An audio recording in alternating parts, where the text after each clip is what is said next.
ഞാൻ അവരെ കണ്ടിട്ട് സംസാരിച്ചു നോക്കട്ടെ.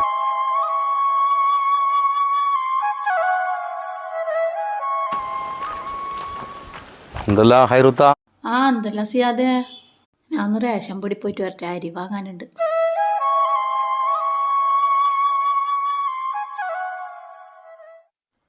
ഹലോ സത്താറേ, ഞാടെ വീടെടുക്കുന്നിടത്തല്ലടാ.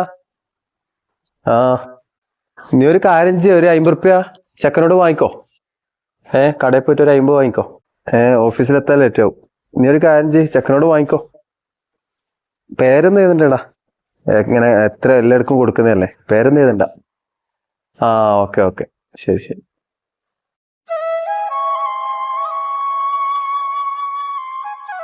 പാവ ഷബീർ ഖാന്റെ ഭാര്യയായി.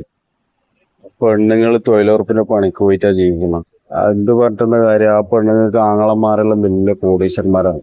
എന്താ ചെയ്യും പാവം.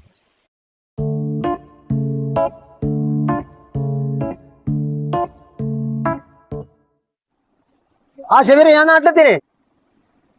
ഞാൻ ഇവിടെ ഒരു കൂൾബാറുണ്ട്, വെള്ളം കുടിച്ചിട്ട് ഓഫീസിലെ കത്താ. നീ അവിടെ വെയിറ്റ്. Okay okay. നീ നേരത്തെ എത്തിയാ? കുറച്ചേരെ കണക്കൽ എന്തെല്ലോ ആയി. എന്തേ? അങ്ങോട്ടും ഇങ്ങോട്ടും. നീ സൈറ്റിൽ പോയി? പോയി സൈറ്റിൽ പോയി. ഒരു കല്യാണത്തിന്റെ ആവശ്യത്തിന് വേണ്ടിട്ട് വിളിച്ചു ഞാനാ. എന്നിട്ട് 50 റുപ്യ കൊടുത്തിനെ.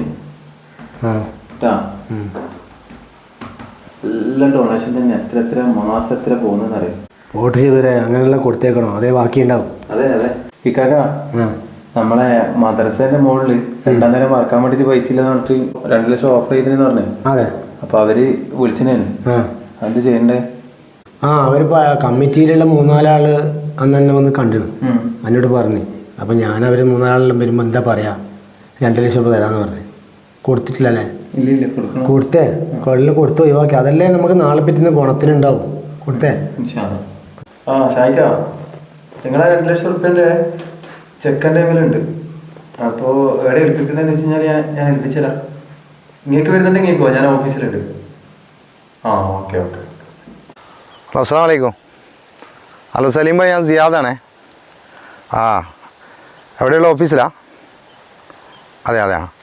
എനിക്കൊന്ന് കാണേണ്ട ആവശ്യമുണ്ട് ഒരു കാര്യമായിട്ട്. അവിടെ വന്നാൽ ഓഫീസിലുണ്ടാവുമോ? ഇൻഷാ അല്ലാ. ഞാൻ അങ്ങോട്ട് വരാം. ഇക്ക പോകാനായാ? പെട്ടെന്ന് പോകണേ, പക്ഷെ സിയാദ് ഭായി വിളിച്ചേ, ഇങ്ങോട്ട് വരാനുണ്ട്. അസ്സലാമു അലൈക്കും. എന്നല്ല സിയാദ് ഭായി, ഇങ്ങോട്ടൊന്നും കാണലില്ല. എന്താ വിഷയം പറ.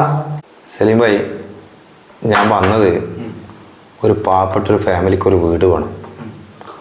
അപ്പോൾ അതിനുള്ളൊരു പിരിവിന് വേണ്ടിയാണ് ഞാൻ നിങ്ങളുടെ അടുത്ത് വന്നത്. അവരിപ്പോൾ 5-10 വർഷമായി വാടകയ്ക്ക് താമസിക്കുന്നു. സത്യം പറയാൻ ഒരു നേരത്തെ ആഹാരത്തിന് പോലും അവർക്ക് വകയില്ലാത്തൊരവസ്ഥയിൽ ഇന്ന് ആ കുടുംബമുള്ളത്.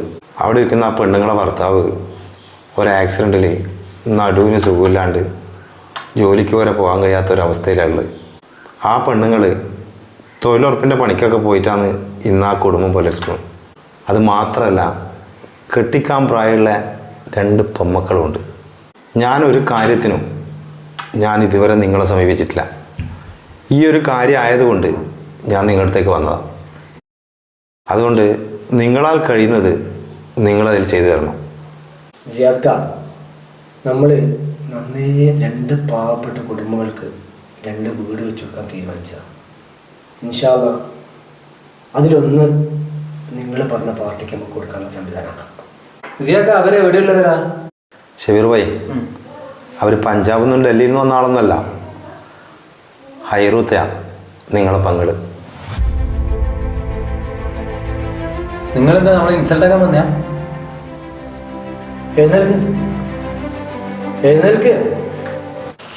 എഴുന്നേൽക്കാടോ, പോകാൻ തന്നെ വന്നിന്. പക്ഷേ 2 കാര്യം പറഞ്ഞിട്ടേ പോവും. നാടായ നാട്ടുകാർക്കൊക്കെ വാരി കൊടുക്കുമ്പോൾ ഒരേ ചോരയിൽ പിറന്ന പെങ്ങളാണെന്ന് കഷ്ടപ്പെടുമ്പോൾ നിങ്ങളല്ലേ ഈ ദുനിയാവിൽ ആർക്ക് കൊടുത്തിട്ടു ഒരു പ്രയോജനമില്ലടോ. പടച്ചോന്റെ കോടതിയിൽ ഇതിനെല്ലാം നിങ്ങൾ എണ്ണി കണക്ക് പറഞ്ഞിട്ടേ എനിക്കെല്ലാം ഇവിടുന്ന് പോകാൻ പറ്റും.